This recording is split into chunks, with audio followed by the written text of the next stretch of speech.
Adapun di dunia Allah bakal dikasih dampak daripada dosa tersebut. Tinggal dina kifayatul azkiya. Satu, tidak ada ijabah doa bagi orang-orang pelaku dosa. Yang kedua, jangan harap dia punya hikmah daripada ibadah, bahkan ibadahnya pun akan tertutup akan dosanya.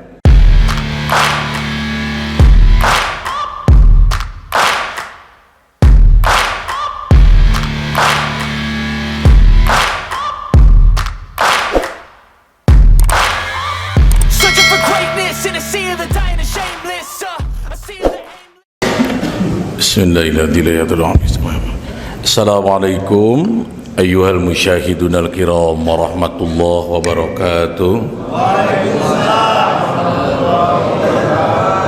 Alhamdulillah hamdan katsiran tayyiban mubarakan fihi daiman. Asyhadu an la ilaha illallah wahdahu la syarika lahu ahadan wa asyhadu anna Muhammadan abduhu wa rasuluhu alladzi la nabiyya ba'dahu abadan. Allahumma salli wa sallim ala asrafil anbiya'i wal mursalin wa sayyidil awwalin wal akhirin wa ala alihi wa ajwaji ila yaumiddin ta'dhiman wa takriman wa mahabbatan. Amma ba'du.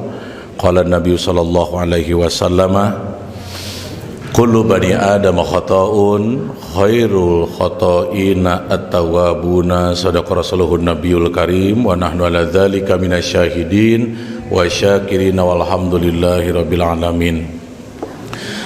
Sadajana tawakuf di luar perencanaan samali heureut letahnya kedah ngadugikeun tausiah tangtosna di Cicurug seueur langkung pas kangge ngadugikeun. Abdi sebatas atas nami penasehat BS sehingga lebih hitobna ka murangkali BS ka balad-balad. Tapi kalaupun manfaat kangge masyarakat Cicurug, mudah-mudahan sing janten ilmu anu manfaat. Di antawis kewajiban orang sebagai manusia adalah taubat di hadapan Allah. At-Tahrim ayat 8, a'udzubillahi minasyaitonirrajim, tubu ilallahi taubatan nasuha.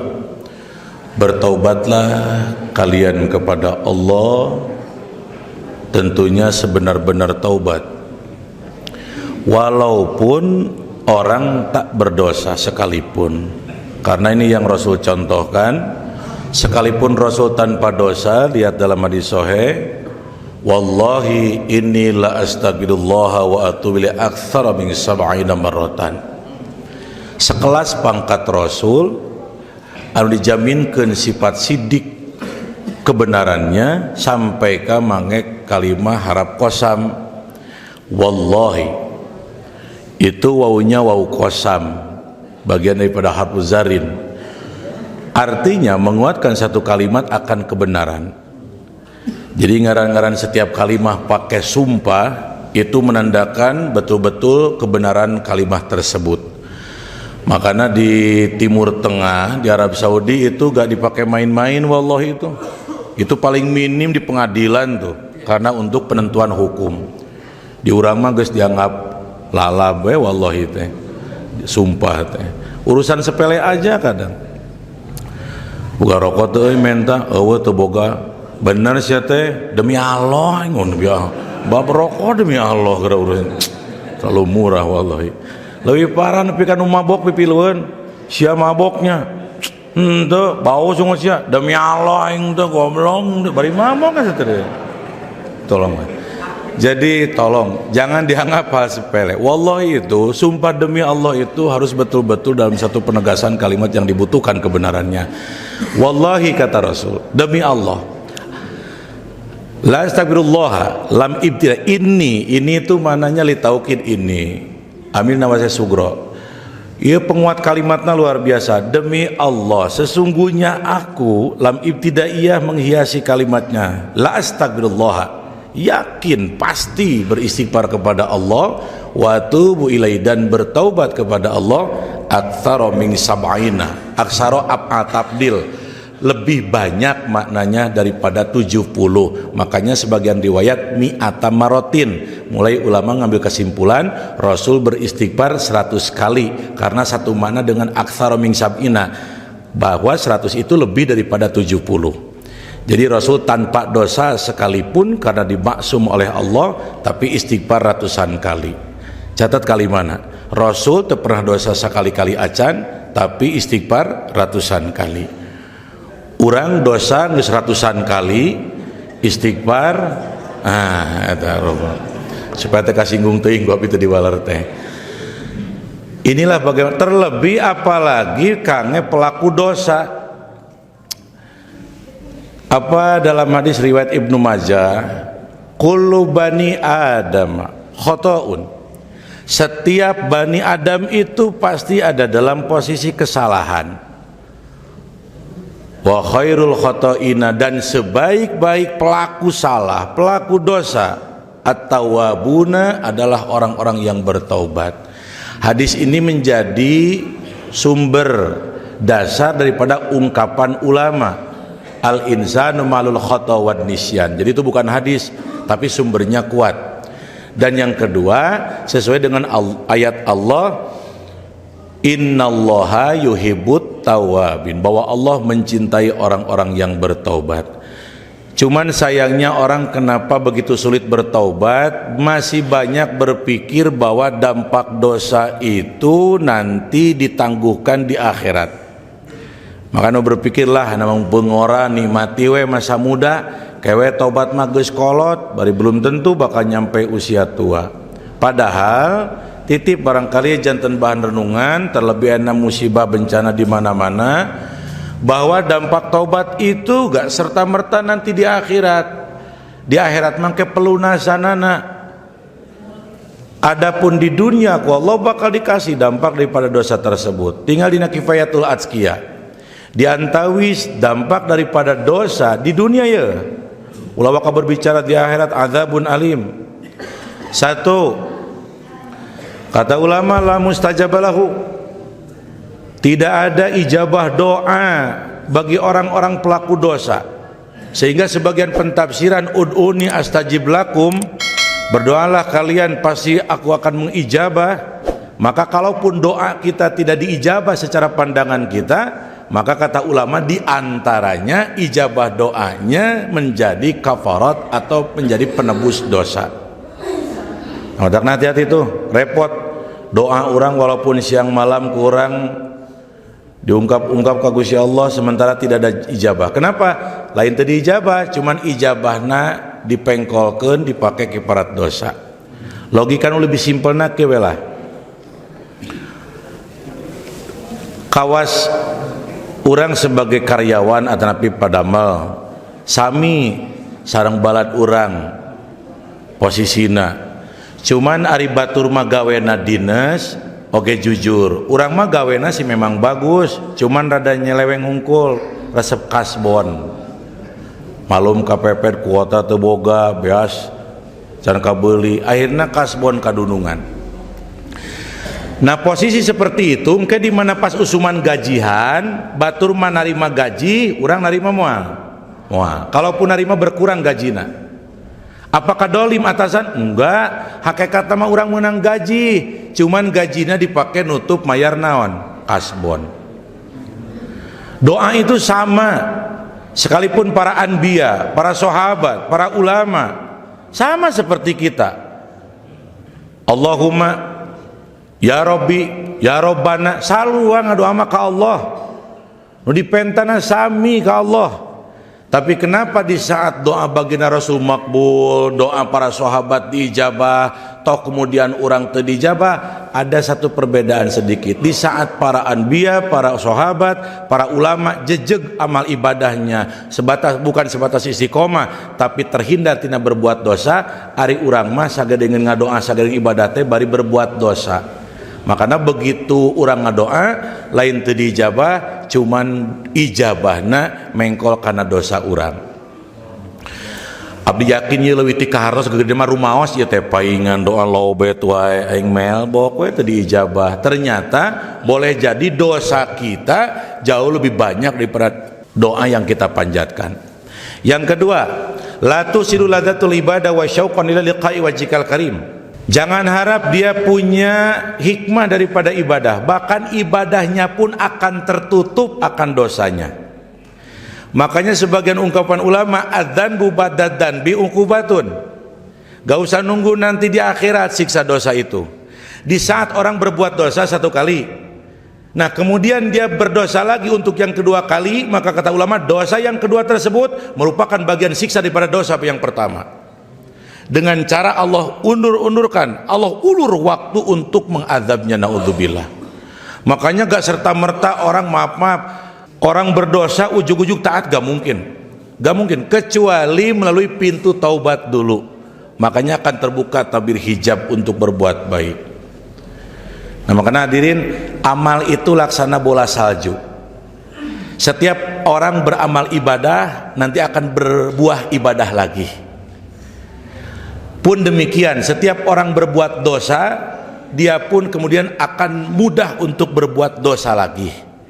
Bedanya kalau dalam ibadah gak serta-merta berbuat dosa langsung, sebab aya penghalang. Bagaimana setan tepangsiun ngagoda, makanya pentingnya sifat istiqomah dalam beribadah. Beda di nana doraka itu teguru diniatan istiqomah pasti akan isror, dan itu yang paling dibenci. Bahwa paling besar dosa adalah kemudian isroru minadz-dzunbi, bahwa ngabiasakeun berbuat dosa. Bahkan Imam Syafi'i berpendapat teu aya dosa pangbadag-badag di hadapan Allah diantawis dosa kecil yang tidak diakui akan dosanya tersebut. Jadi pinter Imam Syafi'i itu berpikir sebesar apapun dosa, walaupun dosana dosa kabair, dosa besar, selama mau bertobat insya Allah Allah ampuni. Tapi sekecil apapun dosa, ari teu ditaubatan mah komo teu rumasa dosa, bagaimana mungkin Allah ampuni. Nah makanya orang terus kudu berjuangnya. Adapun dina bab doraka kadek jadi taya istiqomah dina doraka bisi baki jeung babaladan lila tara panggih kumaha masih nginum kene ngeureuy we istiqomah lain mah mabok mah ulah istiqomah, isror paling ge.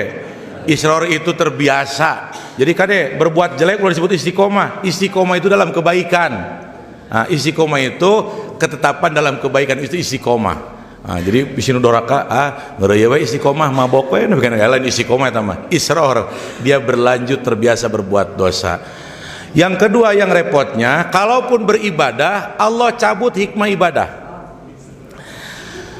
Mulai orang menemukan jawaban. Kadang aya karena orang merasa komplain dengan apa yang telah Allah janjikan berikut dengan Rasulnya. Ongko cek Allah wa minal laili fatahajjad binafilata laka asyab'asaka rabbuka maqama mahmuda. Bangunlah daripada sebagian malam bertahajud, maka aku angkat derajatmu, kata Allah. Mulai orang berpikir aing teu ngarti tahajud unggal peuting, tapi boro-boro diangkat derajat, malah yang ada posisi makin hina, boro-boro ku batur, ku anak pemajikan orang geus teu dihargaan. Di saat orang duha, padahal doana langsung kawarit di junjunan tuh. Lebih spesifik urusan rizki, karena memang orang diniatkeun ajang rizki di duha nogelenia ibadah-ibadah teuing. Matak doana rada beda. Palabar rizkina rada magnetna rada kuat tenagana. Allahumma ingkana rizki ya Allah rada dinyaankeun rizkina. Tapi duha tiba heula kalah hutang kalah teu eureun-eureun. Nah mulai orang merasa komplain, ternyata bukan janji Allah kemudian yang tidak sesuai, tapi ibadah kitanya dibarengi dengan dosa, sehingga ladzah kenikmatan beribadah berikut hikmahnya akan hilang dengan sendirinya. Logikana kieu. Ayeuna nu keur usum sanes puding nama bolu lemang. Kira-kira bolu lemang enak teu? Enak lah. Komo nu tara manggih mah wah eta coba kurang cobian tuang bolu lemang di toilet di WC bari BAB enak moal. Seketika hilang nikmatnya bolu lemang. Apa adakah robah rasa? Enggak. Boluna tetap eta. Tapi kenapa jadi teu enak? Sabab tempat yang kurang cocok. Seberapa hebat pun rumah dihias ku urang, selama teu dipicin kokotorna runtah bak bribru racrek tai kotok, sampai kapanpun tidak akan pernah indah. Kenapa? Bukan aksesoris yang tidak membawa indah, tapi kotoran itulah yang merusak indahnya aksesoris.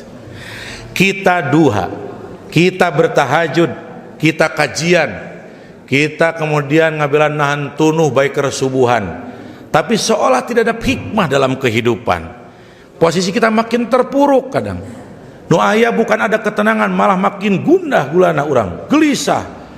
Seolah qabdu itu dalam hikam itu rupek hate urang. Nah maka perlu diketahui, bukan ibadah yang tidak membawa hikmah, tapi di saat ibadah melekat pada diri kita yang penuh dengan dosa, maka tempat ibadahnya tersebut kurang sesuai dengan amal ibadah kita. Ini pentingnya bertobat. Nah yang ketiga, ini yang paling penting, akan menjadi dampak teguran siksa daripada Allah. Al-Anfal ayat 25, wattaqu fitnatan la tusibannalladzina zalamu minkum khassah. Takutlah kalian sekalian akan fitnah yang akan aku turunkan, kata Allah, buah daripada kedoliman. Nu paling repot jeung khawatir, la tusibannalladzina zalamu minkum khassah. Fitnah tersebut tidak akan Allah khususkan bagi orang yang dolimnya, bahkan nu teu dolim bakal kabagian. Iya nu paling repot.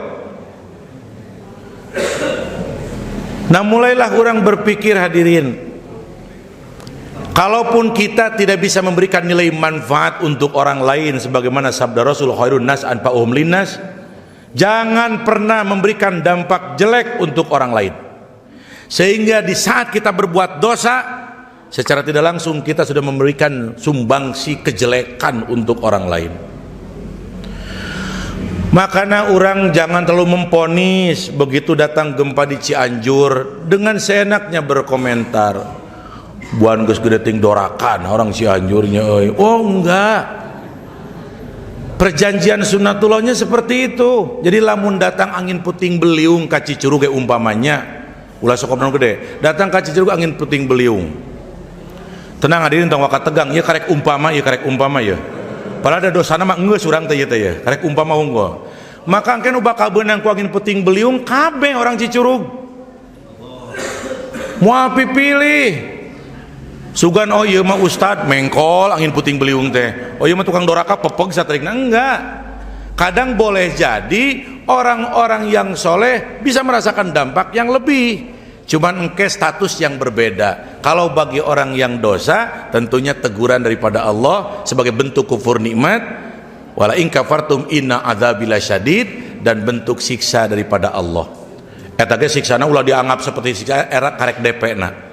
Jilamun jalma anu doraka, loba dosa, terus ku Allah ditegur, motor nyungsep, setoran teu kabayar, pemajikan amuk-amukan, bahkan pemajikan punung, bahkan dicabok kudunungan, itu bukan siksa, itu karek DP na kayak pelunasana di akhirat.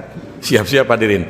Nah nu kadua, nah kada ya boleh jadi peristiwa Cianjur teh nu dosa nama urang, gak menutup kemungkinan begitu Allah turunkan fitnah ke Indonesia, maka sekendak Allah siapapun akan kena. Jadi teu kudu pipilih ieu lemur bagus ieu enggak. Nah, orang harus berenung. Jadi lamun orang nyebutkeun teguran ti Allah tina dosa, mun arege secara menyeluruh termasuk dosa orang. Cuma lamun dihitobkeun tingkah orang anu katiban musibah, itu terlalu picik, terkesan orang lempar batu sembunyi tangan, padahal orang ge teu jauh dosa kawas batur. Termasuk Aceh, pelopor tsunami pertama, itu dulu banyak kemudian komentar-komentar yang kurang bagus. Nyakan ajengan mejeuna Aceh mah beunang ku tsunami geda loba plakganya. Heueuh Aceh nu melakna, orang Tasik nu ngadaharna. Sarua gedeg dosana mah. Nah, justru secara hikmah kita harus lebih introspeksi diri.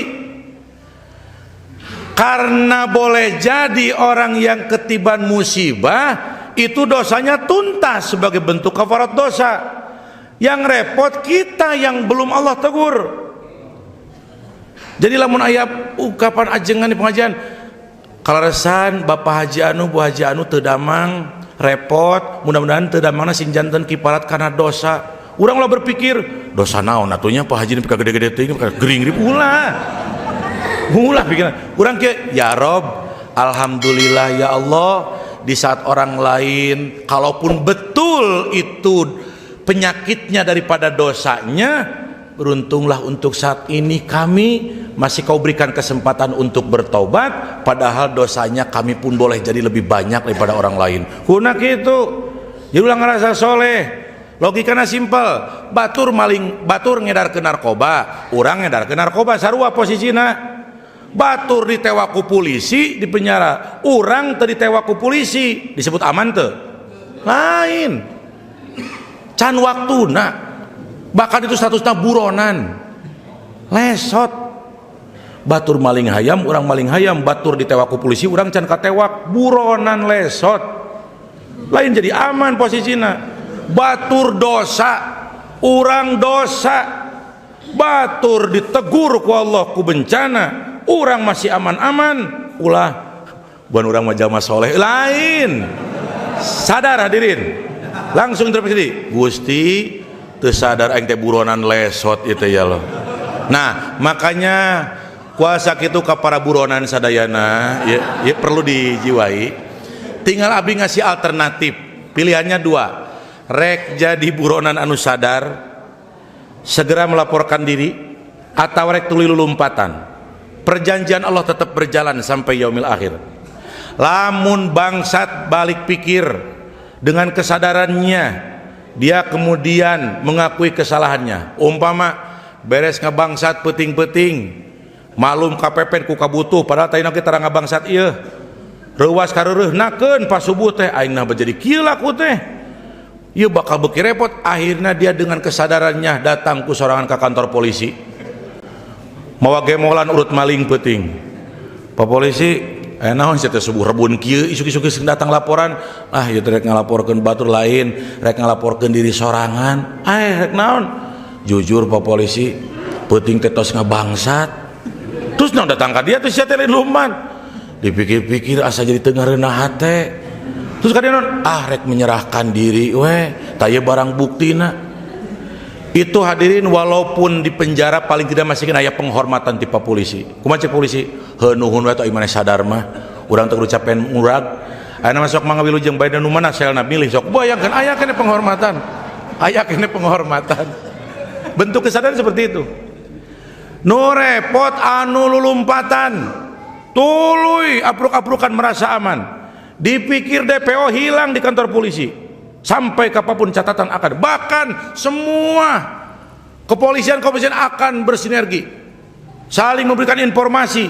Pada ujungnya tak sedikit orang kemudian DPO Tasikmalaya bisa ketangkap di Palembang, karena memang itu ada komunikasi. Nah lamun geus jadi buronan kitu repot urusan, bakal lebih berat. Demi Allah boki berat urusan, ditikung, ditewak, digerebek, dikasih tembakan ke udara. Begitu geus eureun tertangkap, ditemak tuh sukuna, dikasih dihadiahi panas. Abi baheula masih kena can ngerti. Begitu kerjaman Polres Pasusilo tuh sok aya ka pasantren naroskeun, Pak teh punten ieu rada awam pertanyaan teh, eta abi napakuranti setiap najo berita zaman kriminal cakrawala di nantepe kubisaan aing polisi nemak suku jelema keur lumpat, eta kumaha latihanana? Benang wae aipek teh dasar kudu jadi ilmu ajengan lain keur lumpat lain eta teh cenah kumaha geus beunang tuluy ditembak. Paingan meneran wae. Da anu geus kakap mah bangsatna tara sukuna kadang naon we rek kepalana rek tubuhna ge kalau perlu mati di tempat sakira-kira masih kena dikepung mah ditewak heula geus beunang ditembak. Cete keur naon atuh teu ari-ari geus beunang ditembak? Jawabannya simpel. Buruh lumpat. Simpelnya sok matak bahasa oke, dihadiahi timah panas, lain ditembak, ditewak diberi hadiah jebret. Pantes beunang na ditembak, buruh lumpat. Can di penjara karek buruh lumpat na wungkul. Pun demikian, akui saja kita sebagai buronan di hadapan Allah, daripada kita belaga menjadi orang yang soleh, merasa paling baik. Kalau sekelas Nabi Adam mengakui Rabbana bolamna angpusana wa ilam taghfir lana wa tarhamna lanakunanna minal khasirin, mengakui kedolimannya, padahal belum tentu sedolim kita, sudah barang tentu. Kalau saja Nabi Yunus, la ilaha illa anta subhanaka inni kuntu minad, kapan kita mau mengakui? Makanya abdi ngahimbau ka balad-balad BS, sebesar apapun dosa kita, sekelam apapun masa lalu kita, seberapa banyak pun barang bukti di malaikat atid, bawa kurang sebagai bentuk laporan di tengah malam. seperti tadi buronan lapor ke polisi ulang hadaguan di udang. Allahumma anta robbi la ilaha illa anta khalaqtani wa ana abduka wa ana ala ahdika. Ya Rob, sekelam apapun dosa kami, sejelek apapun masa lalu kami, ya Rob, tak ada tempat untuk berlari daripada pandanganmu, wahai Rob. Kemana aku harus menghindar dari setiap kemurkaanmu. Sadar diri aku hanya bisa menangis di pangkuanmu, wahai Rob. Sejang adukeun diri, ya Allah, abdi teh rumah saja manus bolokot ku dosa. Lebih parahna lagi abu ula kabi nikmatika alayya. Beuh. Masih mending urang mun dosa teh ku nikmat anu memang nu pribadi urang. Bayangkeun nu dipake dosa teh nikmat yang Allah karuniakan. Wa bu bidzambi, dan pada ujungnya aku berdosa dan aku berpaling darimu dengan dosaku, ya Rob. Kumapokna pagpirli dzunubi, ampuni kami. Gusti, nu tadina Allah rek murka teh apa kata Allah dalam Al-Qur'an? Innallaha yuhibbut tawwabin. Aku mencintai orang-orang yang bertobat. Belajarlah mengakui kesalahan. Nu repot mah jadi buronan nu teu sadar. Hayo we apruk-aprukan. Ku pedah boga titel ustad, titel tukang ngilu ngaji, pedah daek subuhan, bari kitu ge saminggu sakali. Kadang eta teh kadiekeun nama aya tamahan di grup nanti lain unggul BS tapi BBS baik kerbada subuh di berjamaah geus mulai ngurangan tuluy urang ngarasa bener itu laksana buronan berlari tidak sadar akan kenyataan. Tanu kitu mah walaupun mawa iman awal akhir tinggal dina kitabna Sobul Iman, wa bi anna marji'a muslimin li jananihi wa bi anna marji'a kafirin li jahannamu. Setiap orang Islam akan kembali ke surga, setiap orang kafir akan kembali ke neraka. Tapi aya ieu mah jama boga Islam boga iman tapi dikerbekeun heula dina neraka.